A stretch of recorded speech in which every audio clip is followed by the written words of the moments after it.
The winds rolled across the empty plains that night, carrying the cry of coyotes and the rattle of cold rain hitting the dry earth. The kind of night that made even the strongest men crave a fire and four walls. But out there, deep in the heart of the frontier, comfort was a rare thing. Welcome to Frontier Echoes, where forgotten tales of the Old West come alive once again. If you love stories of courage, heartbreak, and mystery under the wild skies of the American frontier, you're in the right place. So saddle up, lean close to the fire, and let's ride into tonight's story. The year was 1886, in the cold stretch of Wyoming territory. Snow had begun to fall early that winter, and the wind came slicing down the valley like a knife. On nights like that, even the rivers froze thick before dawn. Eli Turner rode alone through the storm. A tall cowboy with a weathered hat and the kind of silence that came from too many lonely years on the trail. His horse, Jasper, snorted against the cold, steam rising off its nostrils as Eli leaned low in the saddle. He wasn't looking for trouble that night. Just shelter. Somewhere between the ridge and the river, he spotted a dim light flickering in the distance. Looked like a cabin. Maybe an old trapper's place, or some abandoned homestead. Anything was better than freezing in the open. As he nudged Jasper forward, the wind picked up, sharp as a whip. That's when he saw something move along the edge of the road, a shadow, stumbling through the snow. He pulled the reins and squinted through the flurry. It was a figure, small, wrapped in what looked like a torn blanket, stumbling, barely standing upright. "Hey there!" Eli called out over the wind. The figure didn't answer. Just kept moving, slow and unsteady. He dismounted, crunching through the snow toward her. "You'll freeze out here," he shouted. "You can't last the night." When he reached her, she collapsed forward. He caught her in his arms before she hit the ground. She was light, too light, her clothes soaked through, her face hidden beneath the wet cloth covering her head. "Easy now," he said, brushing the snow from her shoulders. "You're safe. Let's get you to the cabin." He lifted her onto his horse, covered her with his coat, and led Jasper toward that faint light up ahead. By the time he got to the cabin, his fingers were numb and his breath came out in clouds. He pushed the door open, it groaned on old hinges. Inside was a single room, a dusty stove, a broken chair, and a pile of wood stacked in one corner. He laid her gently on a rug near the fireplace and set to work. Within minutes, flames crackled to life, filling the room with the warmth and scent of burning pine. Eli knelt beside her. She was still shivering under the cloth, her lips pale, her hands ice cold. "Ma'am, can you hear me?" he asked softly. A faint sound escaped her lips, barely a whisper. He reached to pull the cloth back from her face, but something in him hesitated. Maybe it was the way she held it close, or maybe the fear that came from not knowing who she was. In the frontier, a stranger could mean salvation or ruin. But she needed air, warmth, care, and right then, that was all that mattered. Gently, he peeled the damp cloth from her face. For a second, Eli froze. The firelight danced across her features, delicate, sharp, familiar. Eyes he thought he'd never see again. "Anna," he whispered. She stirred at the name, her lashes fluttering open. "Eli?" Her voice was hoarse, faint as the wind outside. He leaned back, stunned. "I thought you were dead." She tried to sit up, but he caught her shoulders. "Easy now. You're hurt." Her breath trembled as she spoke. They said you were gone, Eli. After the fire. I ran, but," her words trailed off, replaced by a tear that slipped down her cheek. Eli sat there, silent, the crackle of the fire filling the room between them. He hadn't heard her name in 3 years. 3 long years since the night everything burned, the ranch, the cattle, the life they'd built together. He'd buried his past in the ashes of that night. Or so he thought. "Why'd you come back here?" he asked quietly. She looked into the fire. Because there's something I had to finish. Eli frowned. Finish? Anna nodded weakly. There's a man. Cole Riker. You remember him? Eli's jaw tightened. Of course he remembered. Cole Riker, the outlaw who burned their ranch to the ground, the man Eli had sworn to kill if he ever crossed paths with him again. He's back, she said. And he's looking for you. Eli's eyes darkened. The wind outside howled louder, rattling the door like a warning. How long you been out there? He asked. Since morning. He's got men combing the ridge. They think you're holed up in the mountains. Eli rose to his feet, pacing. I should have known he'd come back. You can't face him alone, she said. He turned sharply. You think I've been waiting 3 years for nothing? That I didn't picture this moment every night? She lowered her gaze.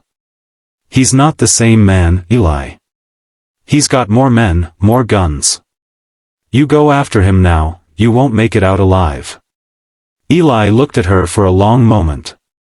The fire flickered in his eyes, part pain, part determination.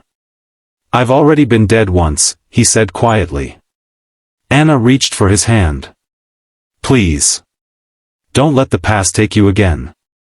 Her touch was soft, trembling, but real. The kind of touch he hadn't felt since before the fire.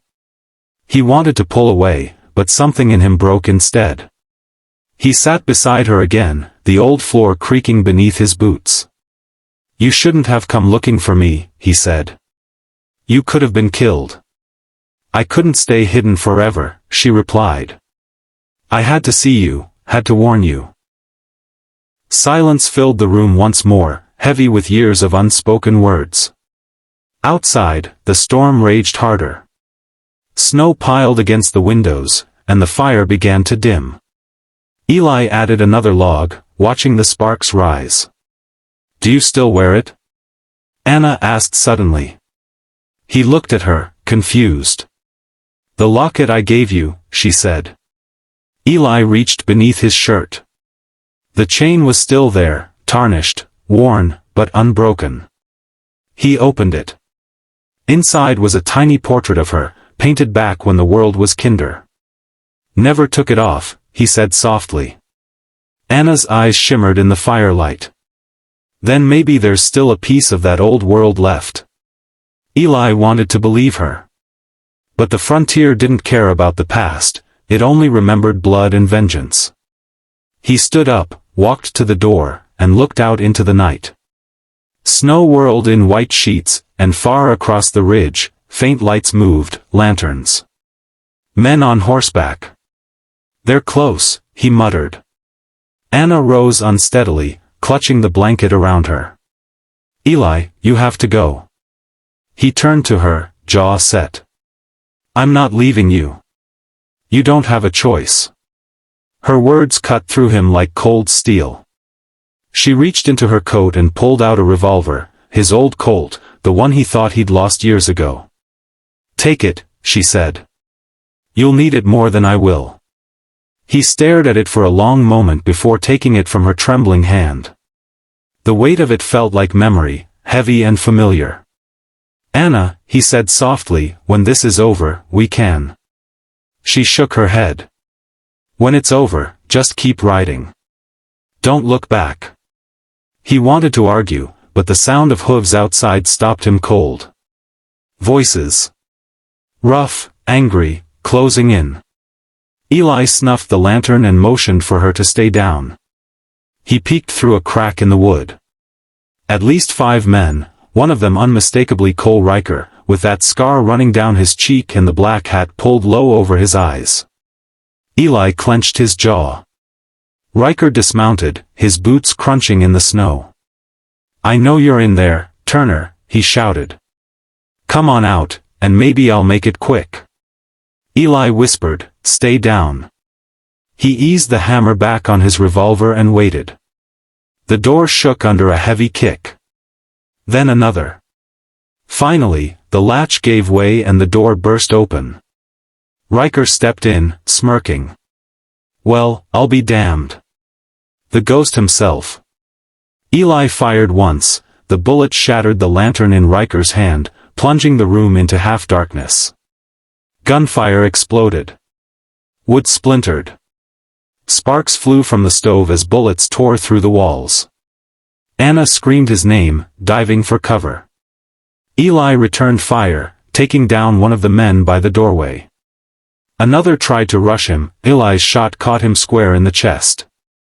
But there were too many. Riker fired again, grazing Eli's shoulder.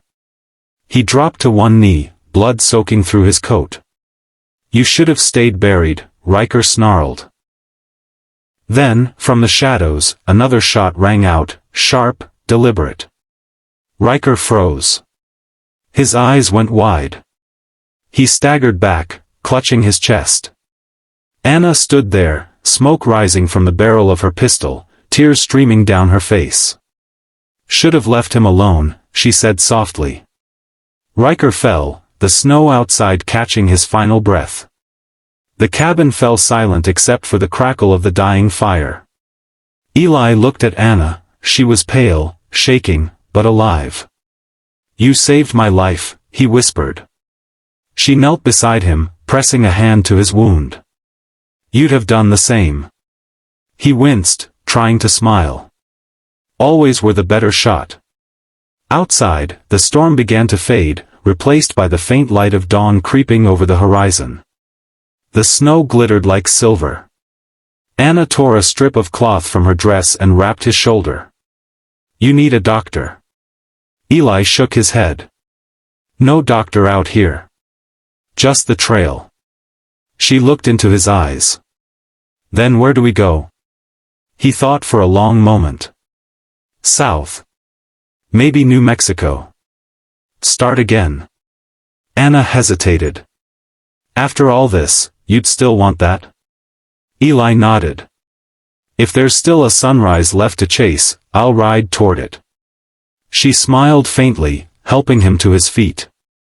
They stepped out into the cold, leaving the cabin, and the ghost of the past, behind them.